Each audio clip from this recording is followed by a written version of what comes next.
حیدرآباد سے آندھرا پردیش کے ایلور جانے والی خانگی ٹریولز کی بس ریاست تلنگانہ کے سوریا پیٹ کے کوداڑ بائی پاس پر قومی شاہراہ 652 پر علیہ صبح ایک لاری کو پیچھے سے ٹکرا گئی، جس کے نتیجے میں 16 مسافر زخمی ہوئے۔ حادثے کی وجہ ڈرائیور کی نیند بتائی جا رہی ہے۔ بس میں 36 افراد سوار تھے اور ٹکر کے بعد دروازہ جام ہونے پر مسافروں نے ایمرجنسی کھڑکیوں سے باہر نکل کر جان بچائی۔ آندھرا پردیش کے ضلع کڑپا کے قاضی پیٹ علاقے میں ایک دل دہلا دینے والا واقعہ پیش آیا، جہاں ایک کم سن لڑکی کو قتل کرنے والے ملزم پر پولیس نے فائرنگ کی۔ پولیس کے مطابق ملزم وینکٹیش، جو پولیس کی تحویل میں تھا، ہفتے کے علیہ صبح فرار ہونے کی کوشش کرنے لگا۔ مہائٹ کورٹ سے دوسرے مقام پر منتقلی کے دوران اس نے 2 کانسٹیبل کو زخمی کر دیا۔ ملزم کو قابو میں کرنے کے لیے پولیس نے پہلے فضا میں 3 راؤنڈ فائرنگ کی، تاہم اس کے باوجود وہ باز نہ آیا اور مزاحمت جاری رکھی۔ اس پر پولیس نے اس کی ٹانگوں پر گولی چلائی، جس سے وہ زخمی ہو گیا۔ بعد ازاں اسے علاج کے لیے کڑپا کے ریمس ہاسپٹل منتقل کر دیا گیا۔ تفصیلات کے مطابق قاضی پیٹ اگراہارم گاؤں کے رہنے والے سرینیواس اور ناگا مینا کی 17 سالہ بیٹی نے حال ہی میں انٹرمیڈیٹ مکمل کیا تھا۔ ملزم وینکٹیش، جو آنجنیا کوٹالہ گاؤں کا رہائشی ہے، کافی عرصے سے محبت کے نام پر لڑکی کو ہراساں کر رہا تھا اور اس پر شادی کے لیے دباؤ ڈال رہا تھا، تاہم لڑکی مسلسل انکار کر رہی تھی۔ اس بات پر ملزم نے دشمنی کر لی۔ جمعے کی دوپہر جب گھر میں کوئی موجود نہیں تھا، وہ موقع کا فائدہ اٹھاتے ہوئے لڑکی کے گھر پہنچا اور ایک بار پھر شادی کے لیے دباؤ ڈالا۔ انکار پر دونوں کے درمیان تلخ کلامی ہوئی، جس کے بعد ملزم نے اپنے ساتھ لائے ہوئے چاقو سے لڑکی کا گلا کاٹ دیا اور موقع سے فرار ہو گیا۔ واقعے کی اطلاع ملنے پر لڑکی کے والد سرینیواس سولو اور دیگر افراد خاندان فوری طور پر گھر پہنچے۔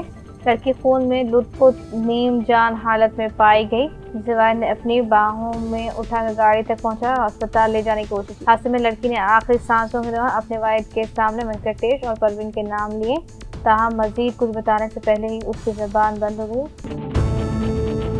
تلنگانہ ہائی کورٹ نے جمعے کو کانگریس کے سینئر لیڈر پون کھیڑا کو ایک بڑی راحت دیتے ہوئے انہیں آسام میں درج مقدمے میں 1 ہفتے کی عبوری پیشگی ضمانت دی۔ سماعت کے دوران جسٹس سوجنا نے کہا کہ درخواست گزار کو متعلقہ عدالت میں اپیل دائر کرنے کے لیے 1 ہفتے کا وقت دیا جاتا ہے اور اس وقت تک اس سے گرفتاری سے عبوری تحفظ حاصل ہے۔ قابل ذکر ہے کہ کھیڑا نے 7 اپریل کو ہائی کورٹ میں درخواست دائر کی تھی، جس میں ان کی گرفتاری کی صورت میں راحت مانگی گئی تھی۔ یہ تنازع اس وقت شروع ہوا جب 5 اپریل کو پون کھیڑا نے الزام لگایا کہ آسام کے وزیر اعلیٰ ہیمانتا بسوا سرما کی اہلیہ رنکی بھویار سرما کے پاس متعدد پاسپورٹ اور غیر ملکی اثاثے ہیں۔ تلنگانہ کے کاماریڈی ضلع بھکنور منڈل کے رامیشور پلی گاؤں کے قریب قومی شاہراہ 44 و جمعے کی آدھی رات پیش آئے ایک ہولناک سڑک حادثے میں 2 افراد جاں بحق جبکہ ایک شخص شدید زخمی ہو گیا۔ تفصیلات کے مطابق ایک تیز رفتار خانگی ٹورسٹ بس نے پیچھے سے ایمبولینس کو زوردار ٹکر مار دی، جس کے نتیجے میں ایمبولینس مکمل طور پر تباہ ہو گئی۔ حادثے میں ایمبولینس ڈرائیور شیخ سردار اور مریضہ صالحہ بانو موقع پر ہی دم توڑ گئے، جبکہ مریضہ کے شوہر سیف اللہ خان شدید زخمی ہو گئے۔ پولیس کے مطابق متوفی صالحہ بانو کا تعلق عادل آباد سے تھا اور وہ حیدرآباد کے خانگی اسپتال میں زیر علاج۔ صحت میں بہتری کے بعد انہیں ایمبولینس کے ذریعے ان کے آبائی مقام منتقل کیا جا رہا تھا کہ راستے میں یہ افسوسناک حادثہ پیش آیا۔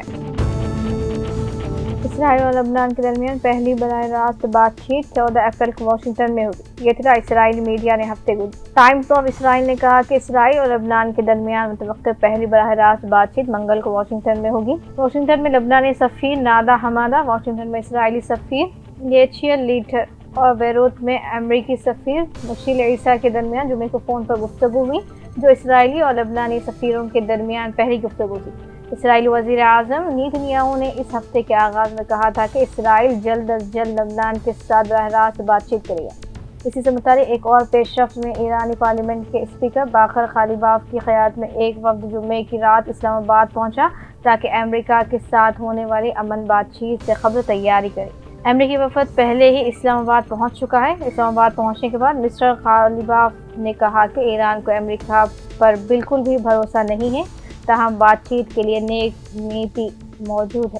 انہوں نے کہا کہ اگر امریکہ حقیقی معاہدہ کرے اور ایران کو اس کے حقوق دے تو ایران معاہدہ کرنے کے لیے تیار ہے۔ ایران نے پہلے کہا تھا کہ امریکہ کے ساتھ بات چیت کی شرائط میں لبنان میں جنگ بندی بھی شامل ہے، تاہم امریکہ اور اسرائیل نے لبنان کو جنگ بندی کی شرائط میں شامل کرنے سے انکار کیا ہے۔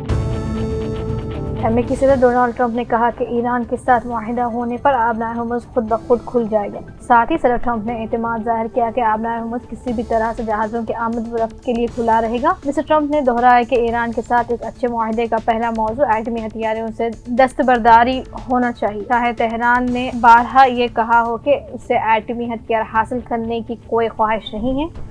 مغربی ایشیا میں مستقل امن حاصل کرنے کے لیے پاکستان کی ثالثی میں ہفتے کو اسلام آباد میں امریکی اور ایرانی وفود کے درمیان مذاکرات ہونے کی امید ہے۔ امریکی نائب صدر جے ڈی وینس کی قیادت میں ایک وفد پاکستان جا رہا ہے، جس میں ٹرمپ کے خصوصی مندوب اسٹیو وٹکاف اور ان کے داماد جیریڈ کشنر بھی شامل ہیں۔ امریکی مذاکرات کاروں کے ساتھ امریکی قومی سلامتی کونسل، محکمہ خارجہ اور پینٹاگن کے ماہرین بھی موجود ہیں۔